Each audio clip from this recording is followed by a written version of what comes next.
2014 में सत्ता मिलने के बाद मोदी सरकार ने सत्ता संभालते ही, कुर्सी पे बैठते ही ऐसे ऐसे कानून को संसद के अंदर पास करा लिया जिससे सत्ता की कुर्सी पे उसकी पकड़ मजबूत बनी रहे, वो जल्दी जो है इस कुर्सी से हिल ना सके। देखिए, संख्या उनके पास सांसदों की थी, पूर्ण बहुमत में वो थे, तो जो चाहेंगे ध्वनि मतों से जो है कानून पास होता है और ध्वनि मतों से कानून उन्होंने पास करा लिया। एक कानून आपको हम बताते हैं, वो है एंटी करप्शन एक्ट, एक 1988 का कानून है। सबसे पहले मोदी सरकार सत्ता में आते ही 2014 में सत्ता में आई और अपने पहले ही कार्यकाल में 2018 में एक कानून जो एंटी करप्शन एक्ट है उसमें एक नई धारा 17A को जोड़ने का काम किया। 17A की धारा क्या है आप समझ लीजिए। 17A की धारा यह है कि मोदी सरकार के अफसरों के खिलाफ कोई जांच नहीं बैठ सकती, कोई कार्रवाई नहीं हो सकती, कोई FIR नहीं हो सकती तब तक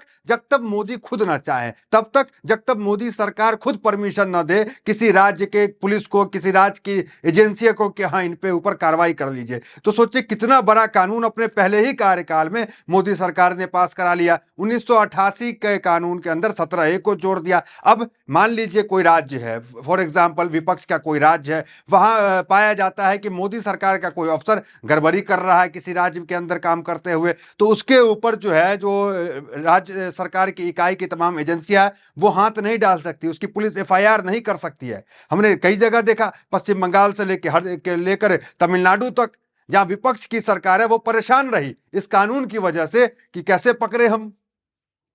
तो इस कानून जो 17A को जोड़ दिया मोदी सरकार ने, इसको लेकर के, और एक और कानून जो इम्यूनिटी देने का काम चुनाव आयोग ज्ञानेश कुमार को करता है, ये कानून 2023 में लाया, जिसके बाद इससे सबसे ज्यादा परेशान राहुल गांधी हो गए।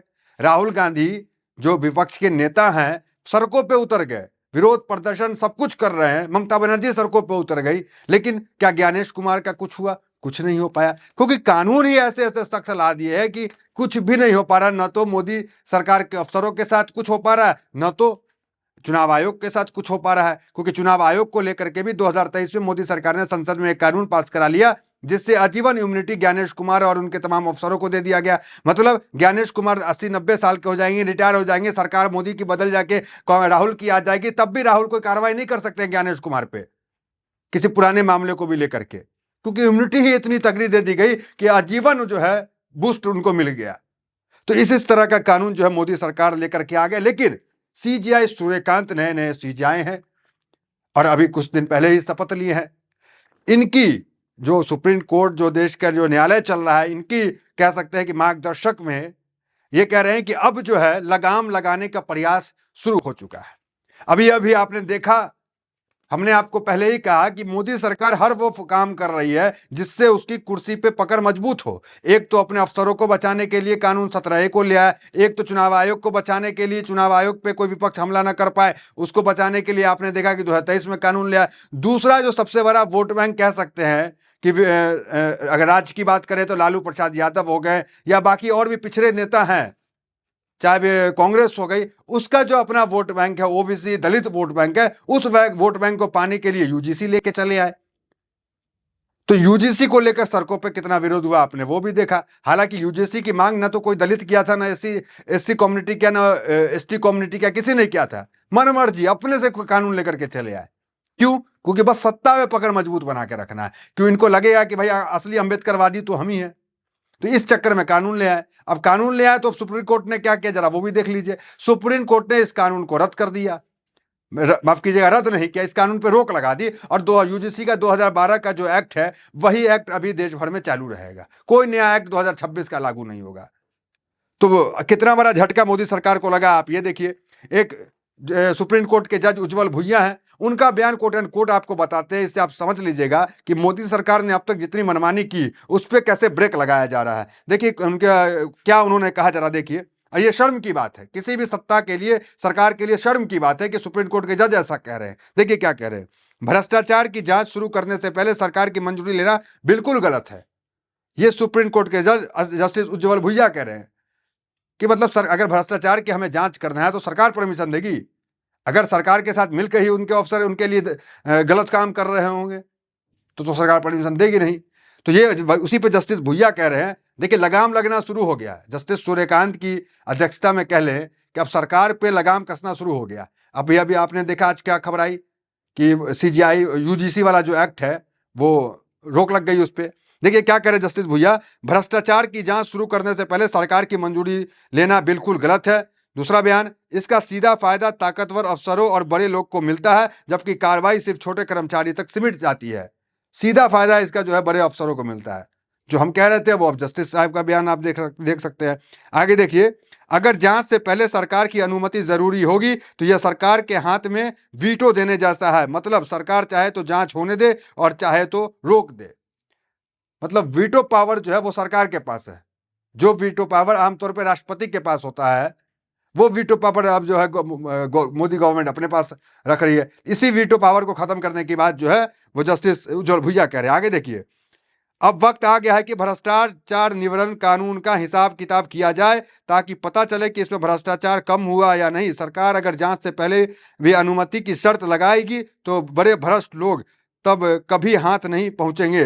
तो जो बड़े भ्रष्ट लोग हैं, अगर सरकार से अनुमति लेना हो तो जो सबसे ज्यादा भ्रष्ट है, नाम नहीं लेना चाहते किसी उद्योगपति का, लेकिन आप समझ जाइए कि अगर जो सबसे ज्यादा भ्रष्ट है हम जाए अनुमति मांगने के लिए तो क्या लगता है कि सरकार अनुमति देगी?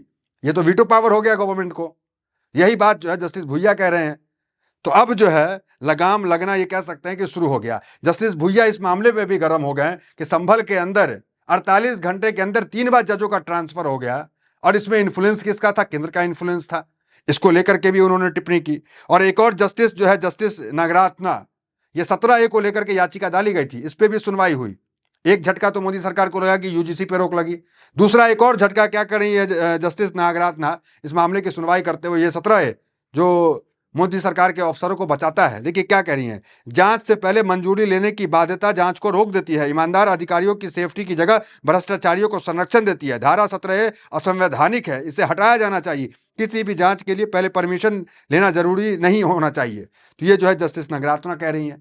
पहला झटका यूजीसी रुका मोदी सरकार का एक बिल। दूसरा झटका 17A को लेकर के जस्टिस ने सुनवाई में ये बात कही। आगे सुनवाई की तारीख टाल दी गई है। अब इसे पूरे मामले को जस्टिस सूर्यकांत, माफ कीजिएगा, सीजीआई सूर्यकांत के पास भेजा गया। अब सीजीआई सूर्यकांत एक और बिल जो है मोदी सरकार का, इस पे भी हथौड़ा मारने की तैयारी में है। चुनाव आयोग को जो इम्यूनिटी दी गई, सारा मामला भी सुप्रीम कोर्ट के अंदर है। पुरानी फाइलें खुलती जा रही धीरे धीरे। देखिए हेडलाइंस, चुनाव आयुक्तों को कानूनी इम्यूनिटी, एससी का केंद्र को नोटिस। सीजीआई बोले हम इसकी जांच करना चाहेंगे, याचिका में दावा ऐसी इम्यूनिटी जजों को भी नहीं। दो कानून तो हमने आपको बताया, एक यूजीसी, उसके बिल को रोक लगा दी मोदी सरकार को, पहला झटका। दूसरा कानून हमने आपको बताया ये 1988 के अंदर 17A को जोड़ना, जिसमें मोदी के अफसरों पे जांच करने से पहले परमिशन लेनी पड़ी, उसको लेकर जस्टिस भुइया ने बयान दिया। दूसरा मोदी सरकार को झटका। तीसरा झटका ये जो इम्यूनिटी 2023 के अंदर ज्ञानेश कुमार जैसे अधिकारियों को, चुनाव आयुक्त, मुख्य चुनाव आयुक्तों को जो कोई कार्रवाई नहीं हो सकता, कोई सरकार एफआईआर नहीं कर सकती। बंगाल वाले प्रकरण में आपने देखा आईपैक पे छापा हुआ सब कुछ, वाले कि ज्ञानेश कुमार का क्या कुछ हो पाया? कुछ नहीं हो पाया। तो इसको लेकर के भी याचिका डाली गई। उस पर सीजीआई क्या बोलते हैं, सीजीआई सूर्यकांत, देखिए हम इसकी जांच करना चाहेंगे, याचिका में दावा ऐसी इम्यूनिटी जजों को भी नहीं। तो लगातार जो है मोदी सरकार को ये कह सकते हैं कि झटका लग रहा है। हेडलाइंस देखिए, केंद्र के कर्मचारियों के लिए खतरे की घंटी, अब राज्य की पुलिस करेगी सीधा शिकार, पढ़े सुप्रीम कोर्ट का फरमान।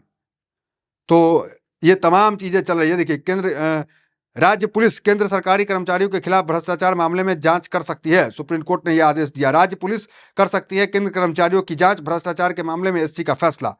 तो ये तमाम चीजें जो है आगे देखिए, जुडिशरी में सरकारी दखल, जस्टिस उज्जवल भुइया बोले बहुत दुर्भाग्यपूर्ण, चिंताजनक। तो कुल मिलाकर ये तमाम खबरें फिलहाल चल रही है। और लगातार मोदी सरकार का जो बिल है, जो उन्होंने पास कराया था अपनी कुर्सी को पकड़ को मजबूत बनाने के लिए, उस पे एक पर एक फैसला जो है एक के बाद आ रहा है और बड़ा झटका मोदी सरकार को लगता हुआ दिख रहा है। तो फिलहाल इस वीडियो में इतना ही। मिलते अगले वीडियो से मेरे साथ। बहुत बहुत धन्यवाद।